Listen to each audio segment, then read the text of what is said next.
Don't try to sneak into your room like that. I know what you've got behind your back. Records. More new records. So don't look at me. Greg, it's so great to talk to you on Great to be here. Atlantic's 75th anniversary. So this is like the second year of the celebration? Yes. Because it was 1947 when it was founded? Yeah, and the first release, the corporation was started in 47, and then the first release was in 48. Yeah. And so you've been the chairman since 2005? Yeah.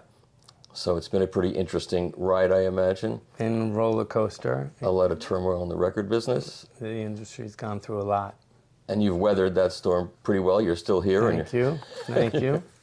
So let's get to the questions. So in 1967, Atlantic Records became a wholly owned subsidiary of Warner Brothers 7 Arts. I remember that. And today it's owned by the Warner Music Group. But unlike some other swallowed up labels that have lost their brand identity, Atlantic still has a really strong brand identity, and the logo means something to so many people. So what accounts for that? Well, I think in 67, when the new owners bought Atlantic, I think they sort of appreciated the identity and the leadership of Ahmet Ertegun and Jerry Wexler, and it was definitely, I think, an intention to preserve the direction and empower these entrepreneurs. 3 years later, Elektra was acquired, and that was Jack Holtzman, who was, incredible record man as well. Still is. And still with us. Absolutely. Yeah. And so it was, it was definitely important to keep a brand identity, and we certainly tried to keep that throughout, our days as well. And it was a small group of individuals who actually were known to the average consumer. I mean, Jerry Wexler was a known quantity, and Ahmet was a known quantity to even casual record buyers, I think, to a certain degree. Absolutely. So it's partly that. Yeah. And the catalog was so eclectic. Yeah, absolutely. And so, in your reign of running the company, what do you do to try to keep that going?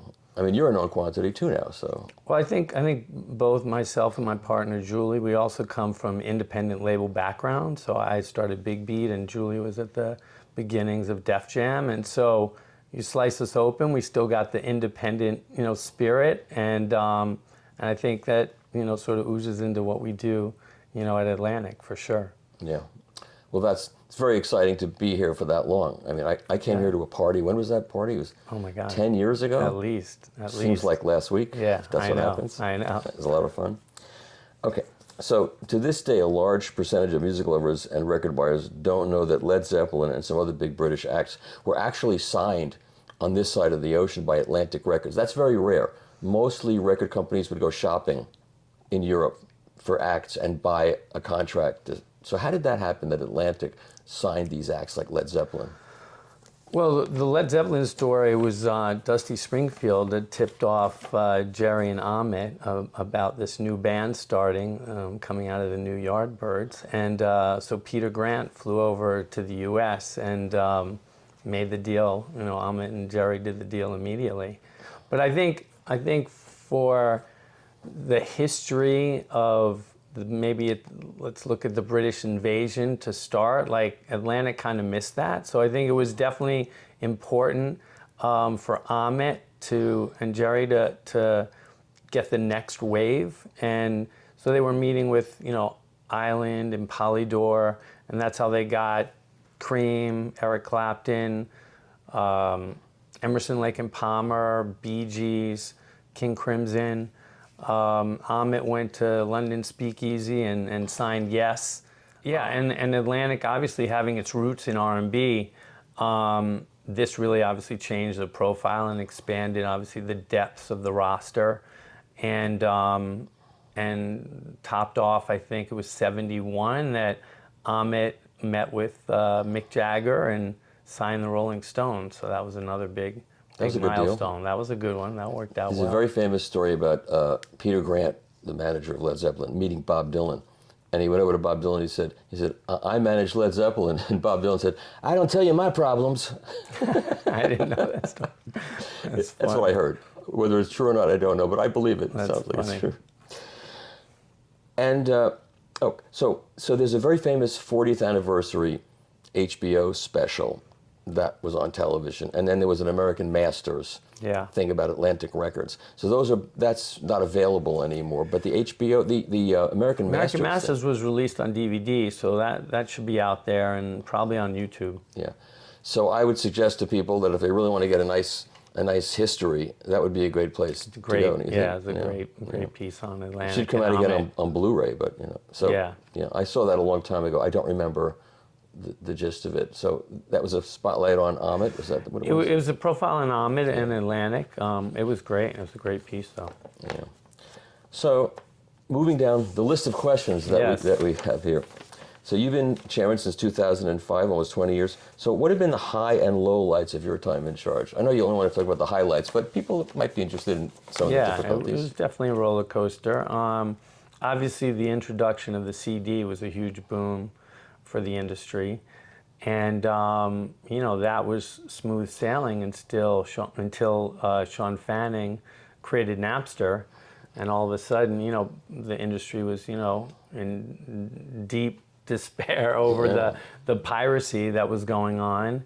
And it really took, honestly, Steve Jobs to, pull us out of that. And with the creation of the iPod and iTunes, all of a sudden, we were transformed into digital downloads, and the artists were back to getting paid again.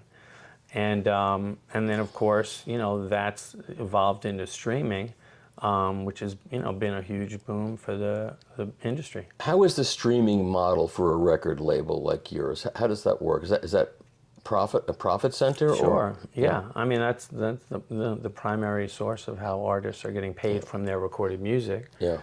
But of course, the touring aspect for the artist is obviously super significant, and so is the merch, and it all kind of adds up.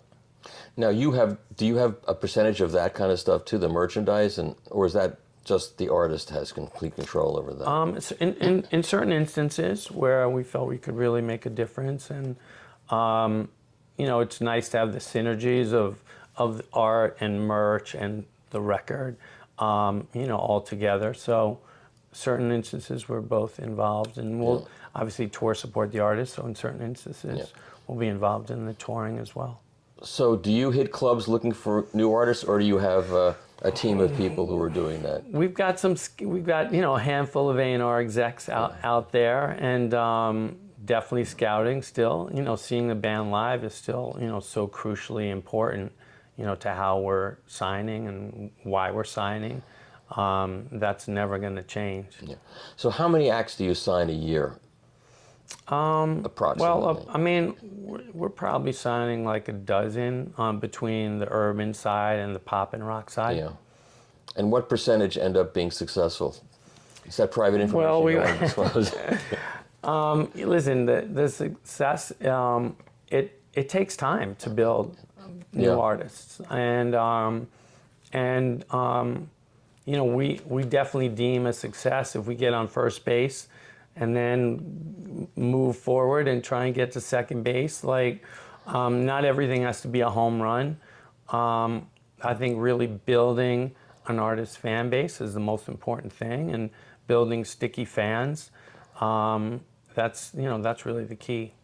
And is social media critical to that? That has become absolutely critical. Do you find artists on TikTok and places like that? TikTok is definitely breaking records. It's breaking songs. I think it's not necessarily breaking artists. I think you need the record labels to really be doing the work to surround the virality of a hit that might jump off from TikTok or YouTube Shorts or Instagram Reels. I think, there are obviously all the other essentials and fundamentals to breaking an artist that go into it. So it's not just about one song. Yeah.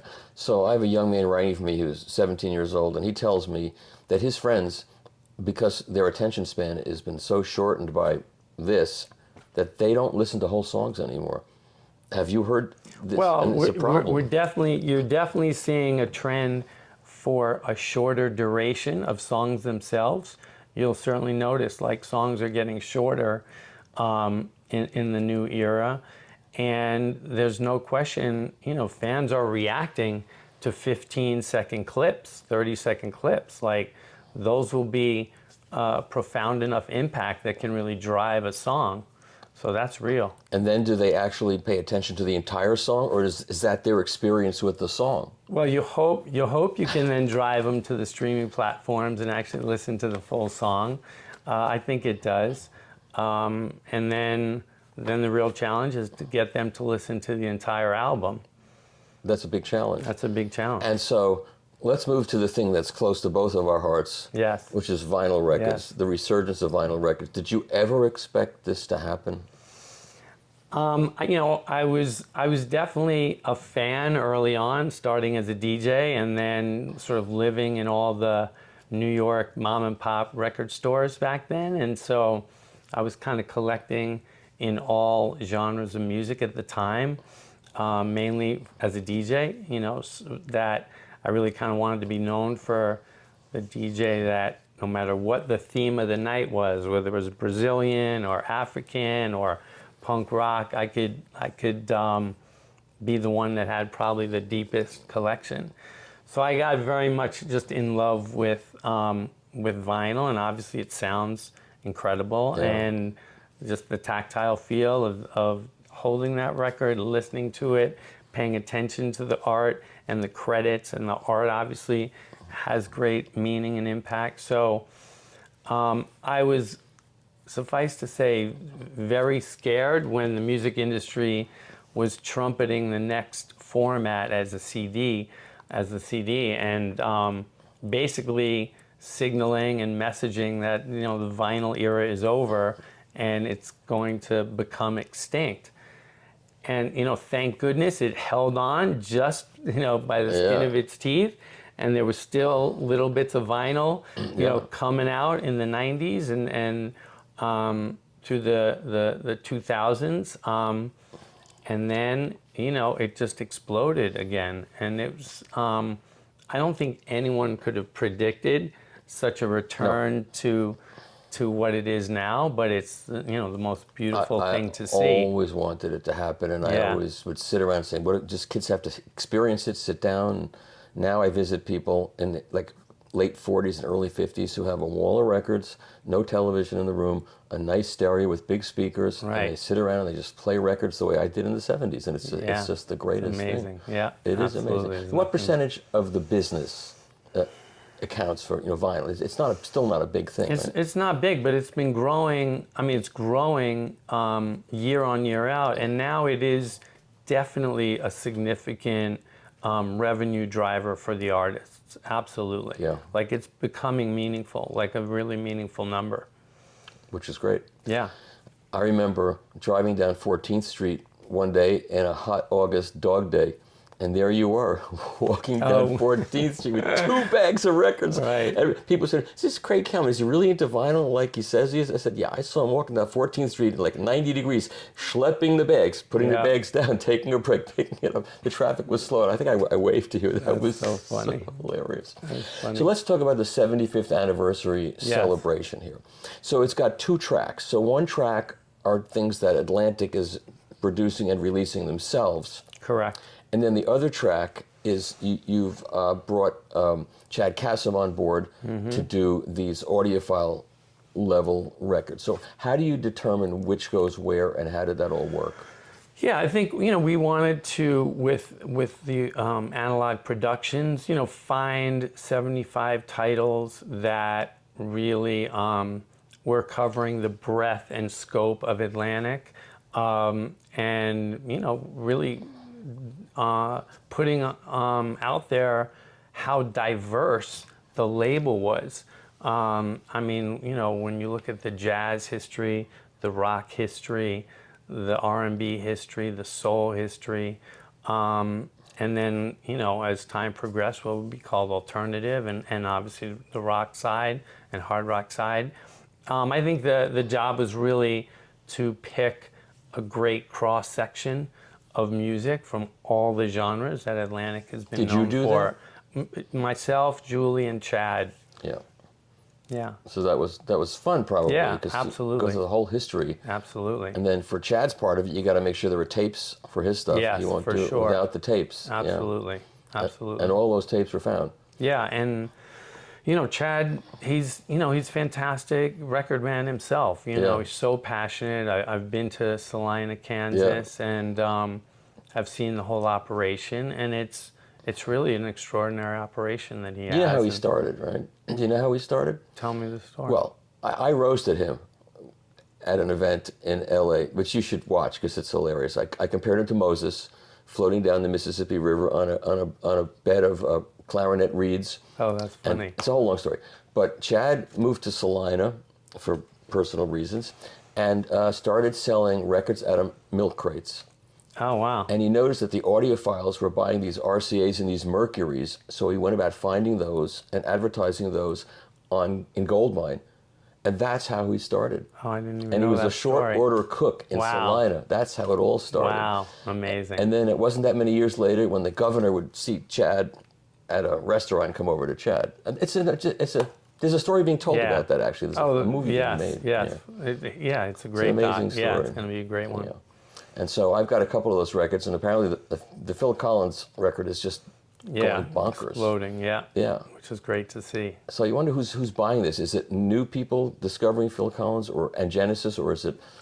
I we don't really know. believe it's both. I really think it's both. Yeah. Obviously, the people that grew up on it, getting such a high audiophile version of it is super appealing. But I think, listen, young kids are able to really discover music, with everything at their fingertips for $9.99, and you being able to discover the entire world's history of music for the most part.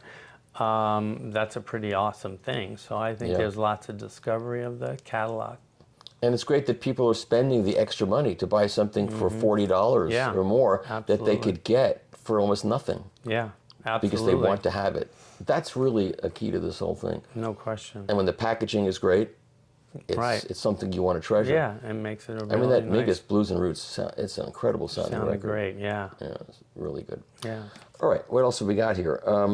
So what's coming out what are the titles that you are releasing through Atlantic? What was your decision making there? I think, there's a lot of the current roster and what we would kind of consider the more shallow catalog. So a lot of stuff also from 90s, 2000s, 2010s, to really give a cross-section of, our hip-hop history, our R&B history, our alternative rock history. So you're seeing a lot of, or you have seen a lot of releases month to month that are really reflecting also just the more modern era of what we've done. And that stuff is coming out on vinyl as well? Correct. Yeah. And CDs are making somewhat of a comeback too. They are, and we're even having to do cassettes for some people. Some artists are really into having a cassette available, which we do as well. I'll know that's back when I see miles of tape wound around telephone poles. Until I see that, I won't I won't believe that.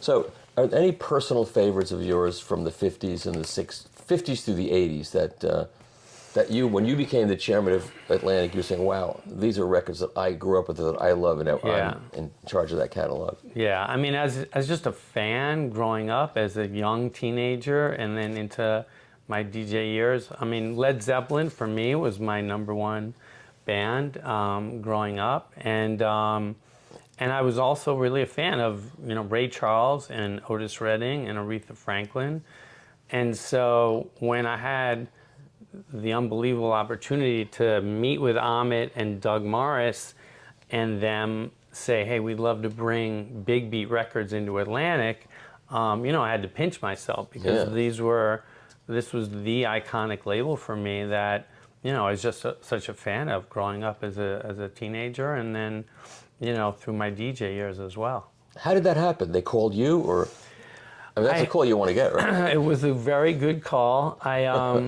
I actually had put out an artist named Jomanda. It was on the Big Beat label, and Joey Carvello had brought it in to Doug Morris, and I got the opportunity to sit and kibitz with Doug and tell him my story. And how old were you at that time? And with Amit, this was 1987, so I was 22. Oh, How heady was that? And it was pretty intense. I mean, to be able to sit with Ahmet and Doug and, you know, sort of talk about my little label was a pretty big deal and kind of awe-inspiring. And How did they find out about your label? I mean, how did that? I think they said to me they couldn't believe that I, as a small label, was getting so many of my records on mainstream radio.